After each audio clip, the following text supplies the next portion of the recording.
Anya jidudu ƒe dɔdashi be wòawɔ ŋgɔgbe yi dɔ na dumeviwo le woƒe nuto me. Gake le xemewo katã me hã, menye dɔwo katã ye dziɖuɖu te wɔwɔ go. Dumeviwo hã tɔ ƒe li.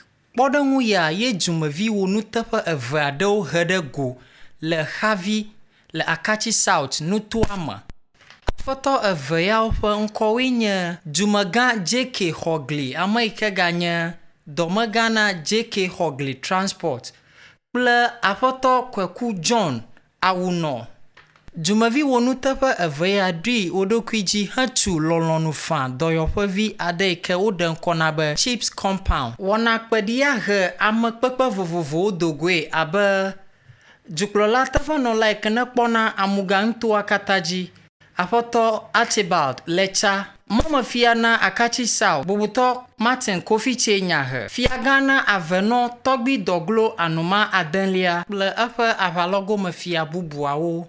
Tɔgbi ani dufia na Xavi, aƒetɔ Senanu Jokoto, lãmesẽnyawo dzikpɔla na amuga nutoa ƒe kpeɖeŋutɔ, aƒetɔ Samuel Nuglega ye nye zimenɔla na wɔna kpeɖia. Hele wɔna mea, tɔgbigã dɔglo anuma adelia ɖi gblɔ be dzidzɔnya gã aɖe wònye na ye be yekpɔ nene ƒe wɔna ya teƒe. Egayi dzi hã gblɔ be yeƒe mɔkpɔkpɔe wòanye be dumeviwo natso le wo ɖokuiwo me ahanɔ ŋgɔgbe yi dɔ yiwo wɔm. Egblɔe ƒu dzi hã be zi geɖea amewo tsɔnɛ be dziɖuɖua koe wòdze be wòawɔ ŋgɔgbe yi dɔ, gake mele nenema o. Ta le yi me ke aƒetɔ wo ŋuteƒe wɔme eve ya tso le wo ɖokuiwo me, ewɔ nenem ƒe ŋgɔgbe yi dɔ ya, ye dom ɖe sɔhɛ kpɔtɔeawo gbɔ be heya nanye kpɔɖeŋu na wo, wo hã woatso kple susu be Avenɔ dukɔ kple amuga nutoa nakpɔ ŋgɔgbe yiyi. Tɔgbigã dɔglo anumaga yi dzi gblɔ hã be ye dom ɖe sɔhɛawo gbɔ be woatso sukudenyawo vevie nutɔ.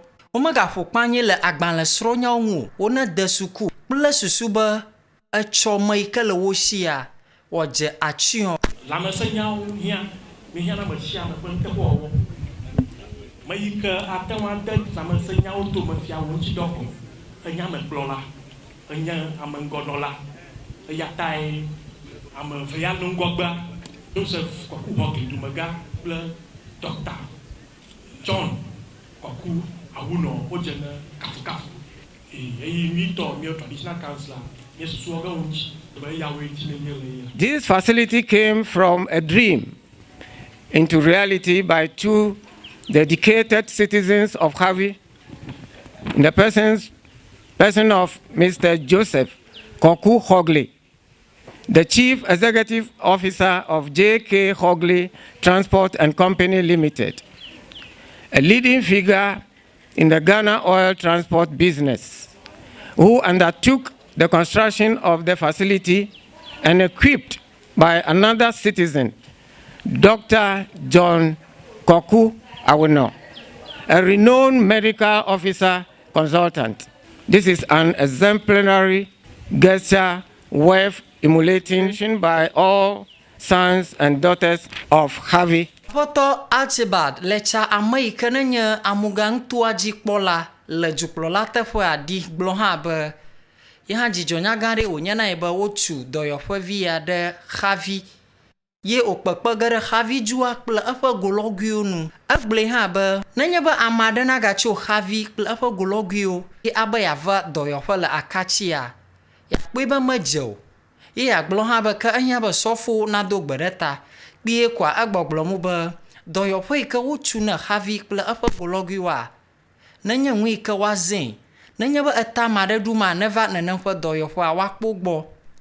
Egagblɔe te gbe ɖe dzi hã be edze be woalé be ne dɔyɔƒea, woalé be ne nɔsivi yiwo ke dɔ wɔm le dɔyɔƒea me hã.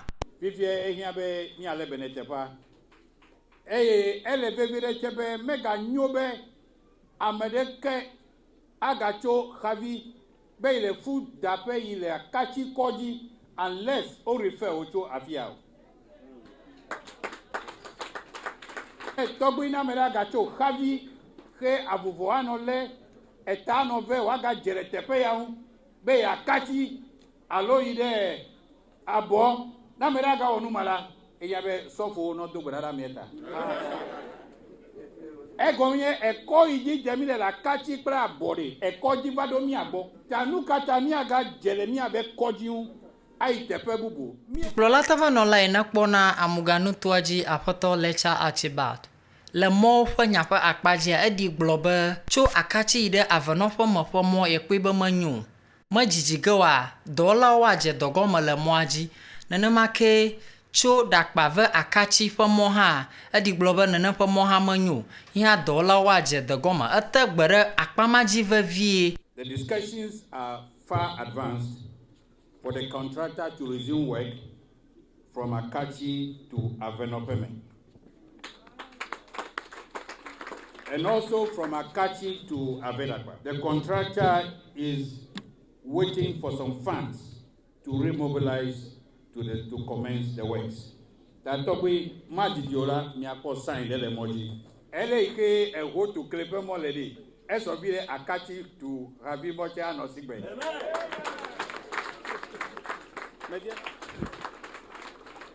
The heavy mechanized water project will draw the attention of the Community Water and Sanitation Agency to come to Xavi.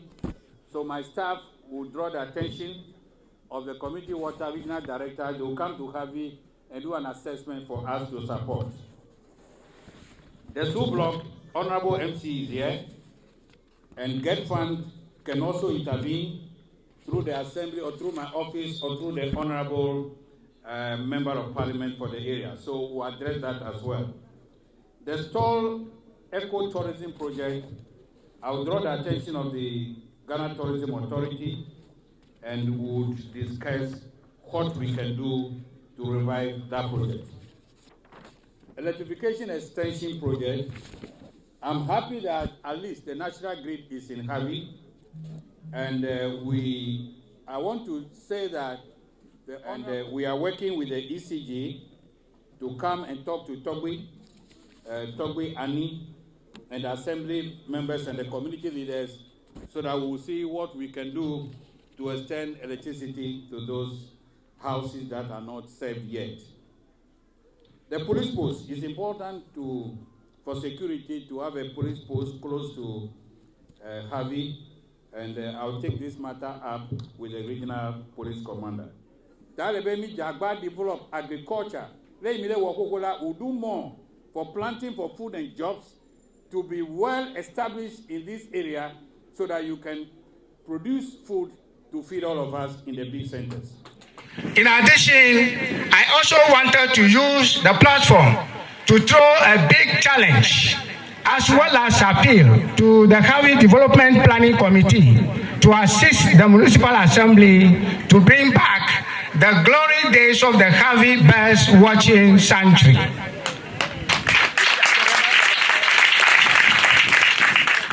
Kwashirafanu reshiare, Kooku Awoonor, Akoba Funon, Flatch Brand, Abo Omerto, Yebu Fagbo Diti, Kakala, Ifa, Mutafawala, Mkontatari, Hamokata, Avatro, Afiaba, Nanga, Dumavi, Dumaga, Mutafawala, Oha, Atentro Singadam. Joseph Kwku Horgli, America Mionaba Hugo. Pakle afoto Kooku Awoonor, Odi Globe, Jijonya Gade, Onyana Yomavabe, Yononi de Susuye, Oteva Emma, Oga Blefujiaba, Yodombe Georgia, Plenovinovi Yokatako, Mawirao Ashima Lawoshi, Eka Watea Wonana Akbada, Ufanuto Muba, Omega Haforema.